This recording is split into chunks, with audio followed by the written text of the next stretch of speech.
So it has now been 54 years beyond the very first Earth Day celebration back in 1970.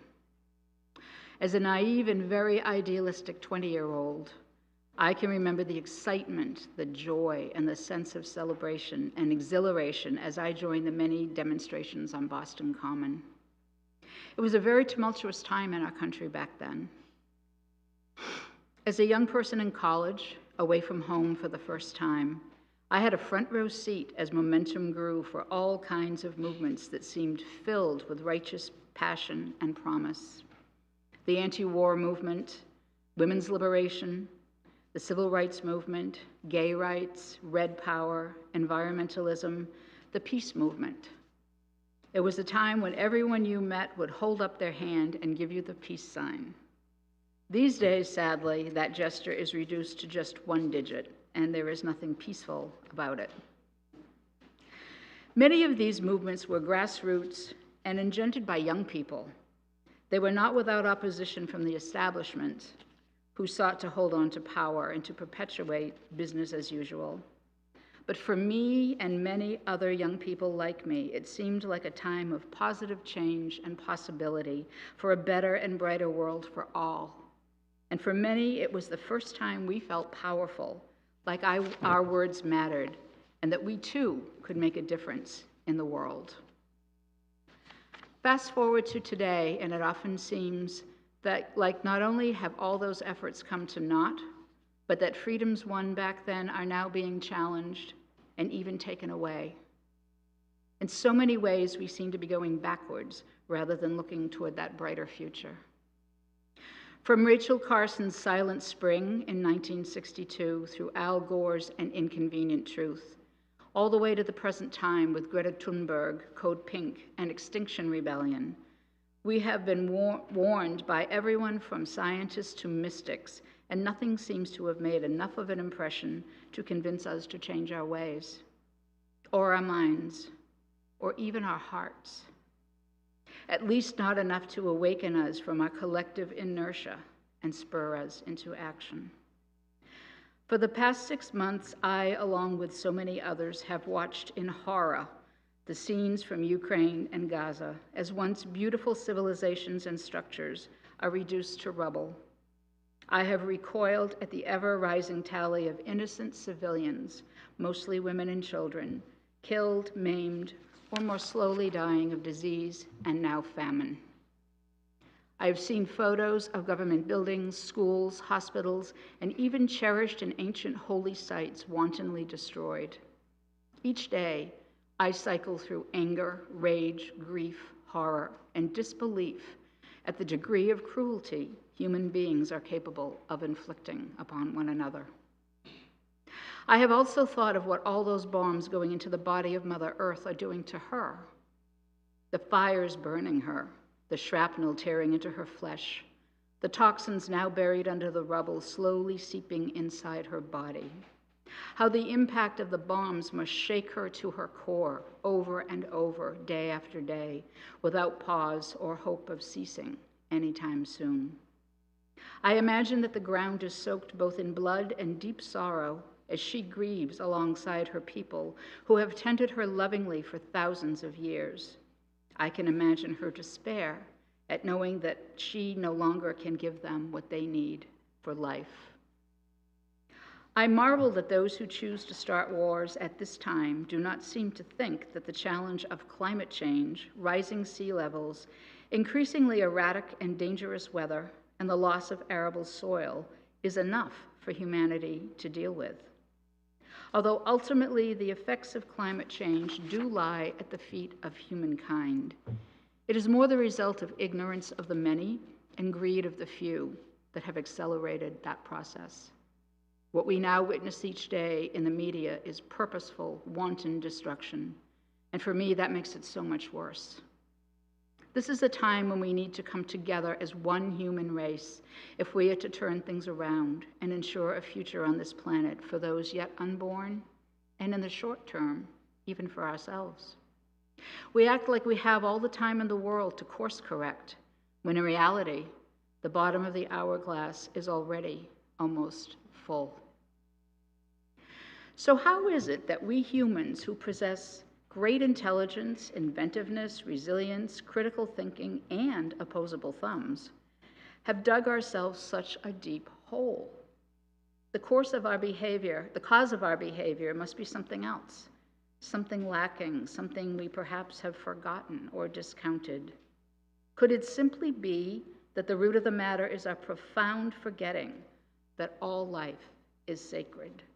The earth, the other planets, the stars, the cosmos, all life, including our more than human kin, each other, and ourselves. All life, no exceptions. We spend a lot of time talking about our need to save the planet.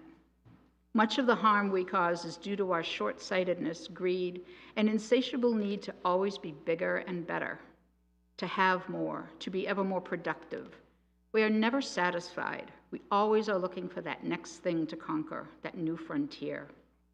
We are but one species, but our out-of-control behavior has now made us the most dangerous life form on the planet. When a cell in the body replicates and grows wildly out of control, we call it cancer, and we seek to eradicate it at all costs in order to safeguard the rest of the organism. We have become those cells on the body of the earth. The difference is we possess self-awareness and therefore the option to rein ourselves in before we destroy our host. I have come to regard saving the planet as an anthropocentric, colonizer, ignorant and arrogant mindset, a long-held pattern of thinking and acting that we perpetuate at our own peril. Earth is billions of years old. We have only been here a nanosecond. Ultimately, she will survive the damage we've done. The question is, will we? Our typical way of fixing what we think is wrong with things is to wage a war on it. Consider our approach to the ills of modern life. We have had a war on poverty, a war on drugs, a war on cancer, a war on terror. Curiously, despite our best efforts, all those enemies are still with us, alive and flourishing. Since our country achieved its independence in 1776, it has been at war 230 out of 248 years. I think it just might be time for a second look at how we do things. First, it might be helpful to start delving into the true history of our ancestors, the first Europeans to come here 400 years ago. They came out of a continent still reeling from the Black Death, endless wars, takeovers, brutal losses of land, culture, belief systems, identities. Many had been wrenched from their own land with the loss of the commons and forced into cities like London that were cesspools of filth and disease. Forced into industries that never paid enough to have a decent life, they lived and died in misery. They had also just endured the witch trials, where thousands of innocent souls, mostly women, were tortured, crushed, or burned at the stake. Their loved ones were often made to either watch or participate. Refusing to do so resulted in a similar fate for them. Years of unhealed trauma lived in the cells of those who came here, and as we have now come to understand, unhealed trauma lives on in our bodies and reappears in unhealthy ways until it is finally faced and healed. And so it would seem to me that the best thing we could do to help Earth would be to begin the work of healing ourselves, to remember who and what we truly are, sparks of the divine, each and every one of us, no exceptions. One powerful way to begin this process is to return to places in nature, wild places, and ask for help, ask for forgiveness, ask to be reminded of our original instructions for how to live in balance and harmony with the rest of life, how to live in sacred reciprocity. As the youngest species here, we must be humble, willing to be quiet and open up to listening. We must approach the wild with respect, with reverence. We must ask permission to enter. After asking, we must wait for an answer. Maybe it will be yes, but if it is no, we must accept that. Perhaps try again another day. Bring a small gift as an offering. Perhaps ask how we might gain entrance and follow that suggestion. The rest of creation is constantly having a conversation, and we were once part of that. It was natural to be able to communicate with the birds, the animals, the plants, the trees, even the wind and storms, the rocks. We are the ones who stopped listening, stopped talking, stopped asking. And so in time, that privilege was withdrawn as we began to move further and further away from our original way of being, as we began to regard the rest of nature as resource rather than kin. We started to cut down the forests, take too many plants or animals without offering gratitude or prayer, and without regard for their needs, their cycles, what they needed to flourish. The rest of creation learned to fear us, and so they distanced themselves. And now we are alone. We feel that aloneness, that exile, profoundly. Our lack of belonging brings up both fear and a deep sadness that manifests in many ways, and because we do not understand its origins, we seek ways to numb our pain and often unhealthy pursuits. When children are born, they remain connected to Source for the first month or so. If you spend any time at all with a newborn, you soon realize that they still hear and see things that you do not. As they become more acquainted with their earthly surroundings, they lose their awareness to that connection, and yet it remains unbroken in all of us through life. Children have a natural curiosity. They regard the world with awe and see the beauty and wonder of every blade of grass, every flower, every bug, every butterfly. And they're usually only afraid of bugs if someone tells them that they're icky. They know that everything is alive and sentient.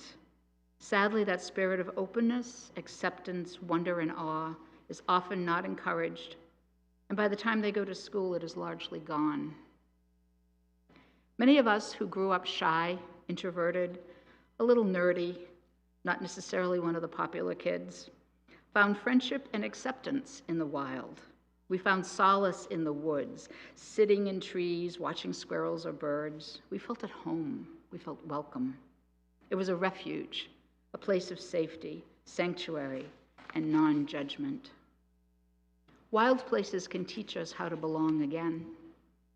They can remind us how to be better humans, how to share, how to be grateful, teaching us the law of sacred reciprocity. Ask permission. Take only what you need, never all of anything.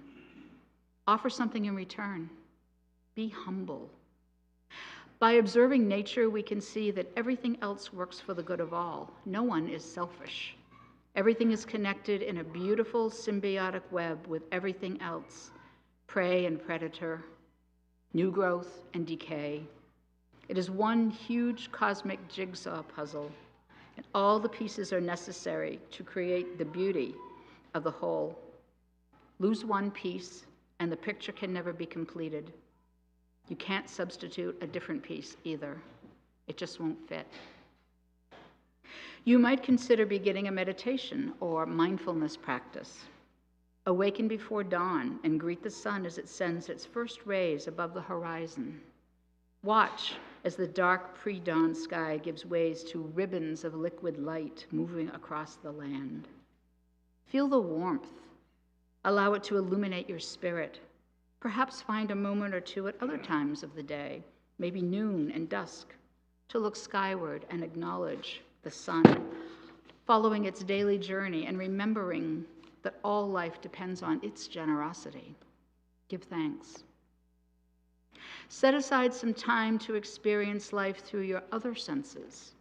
Sit with eyes closed in a quiet place in nature and focus on what you feel, the sun on your skin, the wind in your hair. Listen to the bird song, crickets, peepers, the chattering of squirrels. Notice, what do you smell? The sweetness of flowers, the green of moss, the pungency of rich, dark humus. Learn to use all your senses to experience life, like an animal. Remember yourself. as animal. If you garden, consider sanctifying the process. Dig in the garden by hand with care, disrupting the life beneath the surface as little as possible. Bless each seed before planting it in the ground. Talk to your plants as they grow. Let them get to know you and convince them that they can count on you to take good care of them. Be gentle when you harvest. Thank each plant for its sacrifice in giving its life so that yours may continue. And when you sit down to enjoy your meal, consider bringing back the old practice of saying grace, offering thanks to everyone involved in bringing food to your plate. Just an awareness and appreciation blesses your food, and blessed food is more nourishing on every level. Bless the glass of water before you drink. We who live here do not have the same appreciation for the preciousness of water as those who live in drier places do. Let's begin while we still enjoy its abundance to offer thanks for water. Consider adopting a gratitude practice, mindfully reviewing the gifts of each day, perhaps before you go to bed. Maybe keep a journal. Writing things down is a way to reflect more deeply and a reminder of all that we receive every day. Pay attention to your dreams as well. Spirit never communicates in human tongue, but rather in the deeper language of the psyche through symbols and synchronicity. Pay attention. Keep an open mind.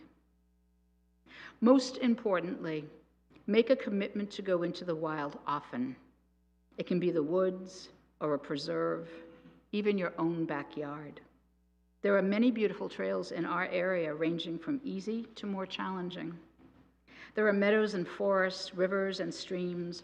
All provide the benefits of the natural world, and all have sit spots where you can rest a while. Open yourself up to receiving the lessons you need. It is time for us to return to the conversation.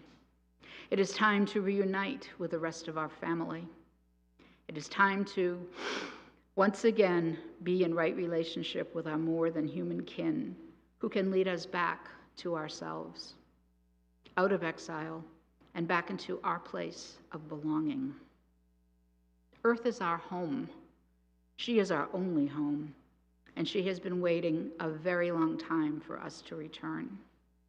Let us allow her to help us heal, to regain our full humanity, and to once again co-create a world where all life is valued, where all life is held as precious, sacred, and holy, where conflict is no longer even possible because we finally remember that we are all one. And may it be so.